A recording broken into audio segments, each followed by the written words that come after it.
Welcome to my channel. आज का जो टॉपिक है वो बीएससी फिजिकल केमिस्ट्री में पढ़ना है। लिक्विड स्टेट एक चैप्टर, उसमें हम लोग स्टार्ट करेंगे इंटरमॉलिक्यूलर फोर्सेस इन लिक्विड। ठीक है, तो यहाँ से हमारा चैप्टर स्टार्ट होता है लिक्विड स्टेट का इंटरमॉलिक्यूलर फोर्सेस से।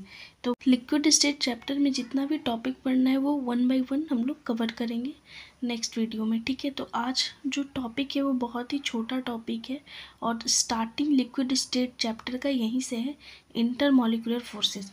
जैसा कि आपको पता है सॉलिड लिक्विड गैस में जो इंटरमॉलिक्यूलर फोर्स होता है वो क्या होता है। जैसे कि यहाँ पे हम 3 कंटेनर ड्रॉ करते हैं, एक में सॉलिड मॉलिक्यूल रखेंगे, एक में लिक्विड का मॉलिक्यूल और एक में गैसियस मॉलिक्यूल। ठीक है, तो जो सॉलिड का मॉलिक्यूल होता है वो काफ़ी आपस में सटा सटा होता है, इस तरीके से होता है।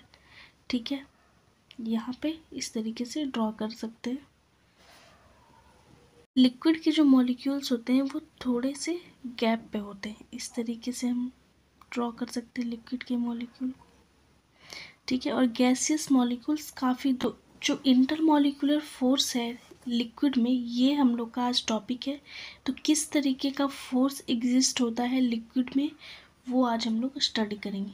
तो यहाँ पे सॉलिड का जो मॉलिक्यूल है, लिक्विड का जो मॉलिक्यूल और गैस का मॉलिक्यूल है, इन तीनों के बीच का जो इंटरमॉलिक्यूलर फोर्स है वो अलग अलग है। सॉलिड के मॉलिक्यूल काफ़ी सटे सटे हैं, लिक्विड के मॉलिक्यूल थोड़ी गैप पे और गैसियस मॉलिक्यूल तो काफ़ी दूर पे है, कुछ डिस्टेंस पे है। ठीक है, तो लिक्विड के केस में हम लोग पढ़ेंगे, जो हमारा टॉपिक है वो है लिक्विड स्टेट। तो यहाँ पे हम लोग पढ़ेंगे इंटरमॉलिक्यूलर फोर्सेस इन लिक्विड।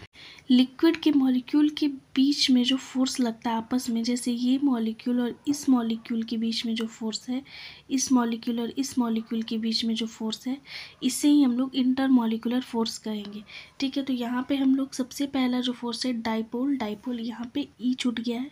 ठीक है, तो आप इसे यहाँ पे ई कर देंगे। पहला है हमारा डाइपोल डाइपोल इंटरेक्शन, सेकेंड है हमारा लंदन फोर्सेस और थर्ड है हमारा हाइड्रोजन बॉन्डिंग।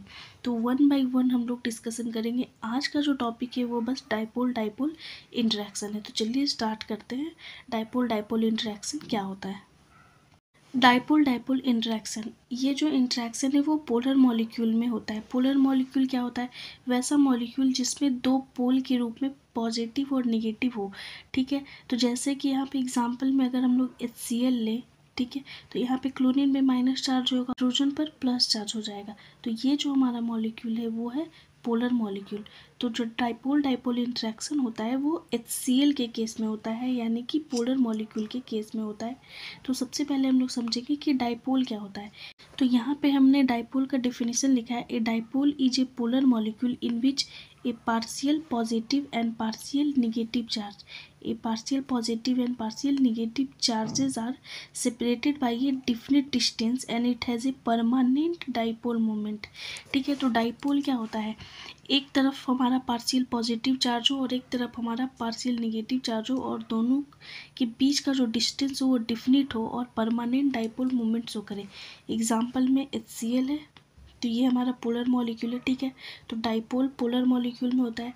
तो यहाँ पे स्लाइटली निगेटिव चार्ज और यहाँ पे स्लाइटली पॉजिटिव चार्ज आएगा, तो ये हमारा डाइपोल हो जाएगा। ठीक है, तो ये हमारा डाइपोल शो करेगा, इसे ही हम लोग डाइपोल कहेंगे। और डाइपोल डाइपोल इंटरेक्शन क्या हो जाएगा, यहाँ पे जैसा कि आप देख रहे हैं डाइपोल डाइपोल इंटरेक्शन क्या है। Dipole dipole interaction result in generating a force of attraction between neighboring polar molecules due to attraction between two positively charged ends of the polar molecule। यानी कि कह रहा है, यहाँ पे एग्जाम्पल के थ्रू आप समझ सकते हैं। ठीक है, ये HCl हमारा एक है, दूसरा HCl है और तीसरा मॉलिक्यूल है HCl का। ठीक है, तो यहाँ पे पार्शियल पॉजिटिव पार्शियल निगेटिव है, H पे पार्शियल पॉजिटिव आएगा। तो इस तरीके से तो इस क्लोरीन और इस हाइड्रोजन के बीच में जो इस तरीके का इंटरेक्शन होगा, इसे ही हम लोग डाइपोल डाइपोल इंटरेक्शन कहेंगे। तो ये जो हमारा इंटरेक्शन है ये डाइपोल डाइपोल इंटरेक्शन कहलाएगा। इसी चीज़ को यहाँ पे लिखा गया है, डाइपोल डाइपोल इंटरेक्शन क्या होता है। बहुत ही सिंपल कॉन्सेप्ट है डाइपोल डाइपोल इंटरेक्शन का। वैसा इंटरेक्शन जहाँ पे दो डाइपोल के बीच में इंटरेक्शन हो रहा है, दो पोलर मॉलिक्यूल के बीच में। सेकेंड एग्जांपल हम लोग NaCl का भी ले सकते हैं। जैसे एक NaCl है तो NaCl, ठीक है, तो यहाँ पे पार्शियल निगेटिव चार्ज आ जाएगा क्लोरीन पे और यहाँ पे पार्शियल पॉजिटिव चार्ज। और दूसरा जो मॉलिक्यूल है हमारा NaCl, यहाँ पे इस पे भी हमारा पार्शियल निगेटिव चार्ज आ जाएगा और यहाँ पे पार्शियल पॉजिटिव चार्ज आ जाएगा। ठीक है, तो इन दोनों के बीच में जो इंटरेक्शन होगा NaCl के बीच में, ये हमारा डाइपोल डाइपोल इंटरेक्शन होगा। ठीक है, तो बहुत ही इजी कॉन्सेप्ट है, आई थिंक आपको समझ में आ गया होगा डाइपोल डाइपोल इंटरेक्शन क्या होता है। तो यहाँ पे एग्जांपल है डाइपोल डाइपोल इंटरेक्शन का, कहाँ हम लोग देख सकते हैं HCl में, यहाँ पे जैसा कि आप देख रहे हैं HCl में, HF में और NaCl में। इसी तरीके से जितना भी पोलर मॉलिक्यूल है उन सारे में हमें डाइपोल डाइपोल इंटरेक्शन ही देखने को मिलता है। ठीक है, आज का जो टॉपिक है वो यहीं पे ख़त्म होता है, डाइपोल डाइपोल इंटरेक्शन। ठीक है, नेक्स्ट टॉपिक में हम लोग लंदन फोर्सेस के बारे में जानेंगे कि लंदन फोर्सेस क्या होता है। ठीक है, तो अगर आपको मेरा वीडियो अच्छा लगता है तो ज़्यादा से ज़्यादा लाइक कीजिए, शेयर कीजिए, सब्सक्राइब कीजिए। Thank you so much.